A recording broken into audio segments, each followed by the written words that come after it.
ba to dito sa lugar nyo? Hindi ko kilala yan eh. Tingnan mo nga mabuti. Hindi ko po talaga kilala eh. Sige. Pag nakita mo na lang, tawagan mo ako dito.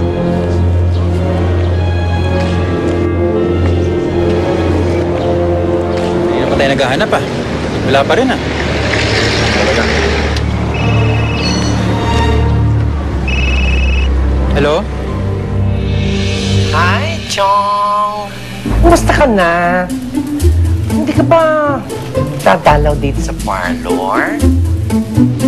Ano kasi, busy ako dito sa opisina. Ang daming trabaho eh. Ganon? Sayang naman. Kasi naghanda ako ng food day para sa'yo. Oy, in fairness ha, ang dami kong inihanda. Itsura ng fiesta.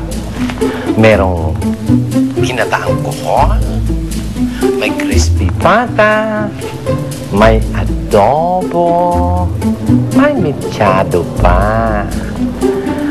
Kasi bagong sweldo ko ngayon. Bagong sweldo ka? Mamaya baka pwede naman ako dumaan. Mamaya pag lunch break namin, yun, daan ako. Okay, I'll be waiting. Siyempre, pasyal ka rito, ha? Ika nga, why not coconut, di ba? So I'll be waiting, I'll be expecting you, ha? Babushka. Mwah! Okay, sige, see you. Ay, nako. Lunch break. Saan mo na auto mo? Wala. Alam mo siguro maghiwalay tayo ng lugar para mas mabilis. Buti pa nga. Naka na ibang litrato? Ano ba na to? Tawagan mo ako. Sige, ingat. Kenneth. Cerveza. Girlfriend ni Sir Kenneth. Ikaw na bahala, ha? Ay. Oh, sige. Okay. Thank you. Bye-bye. Hi po. Si Kenneth nasaan?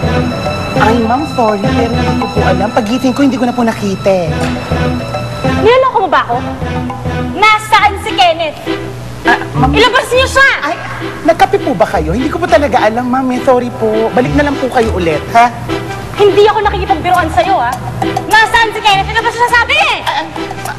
Hindi ko nga po alam. Tinatago mo siya, no? Hindi po. Nasaan nga si Kenneth sabi? Ilabas mo siya! Ay, ang taas ng emosyon, ma'am. Ganyan kataas. Sorry po, hindi ko po talaga nakita. Yes, yes. What's the fuss? Tell me what's happening. Right? Seen siya, Luster? Hinahanap ni Sir Ken. Huwag akong tanongin niyo, nasaan si Kenneth? Nasaan si Kenneth? Ilabas niyo siya! Hala? Nagwawala na yung girlfriend mo? Girlfriend niyo na. Pakiharapan mo na kasi. Ay, oo, ma'am. At saka kailangan natin umalis dito. Ang sige, at saka maali ka, baka mahachik.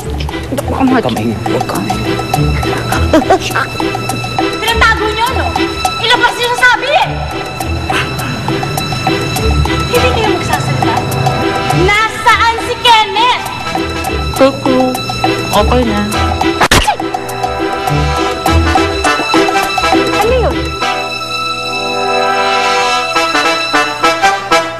Siya lang naman ang assistant to the vice president of their company for extracurricular activity. Aalisin ko na lang tong damit ko dito. So I can do something here. Ba't ayaw mo ba kay Mandy? Ang sexy-sexy naman. Maganda. Sira ulo naman, psycho. At sino matatype ni Sir Kenneth? Ikaw? Gusto niya. Pare, huwag mo sabihin kayo ni Tony Boy. Selos na ako niyan. Tingnan ko lang kung pansinin pa siya kapag nakilala na ako ni Joe. Hindi lang ako pumapatol sa mga bading.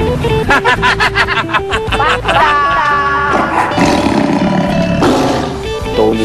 Tama. Si Tony Boy, solusyon. Paminta palang gusto niya. Pwes, hihikain siya sa pamintang ibibigay ko sa kanya. Bakit? Lalo na naman ako. I think you've got the wrong table. Mandy? Anong ginagawa mo dito? Anong ginagawa mo dito? This guy is in love with you, pare, but he never leaves.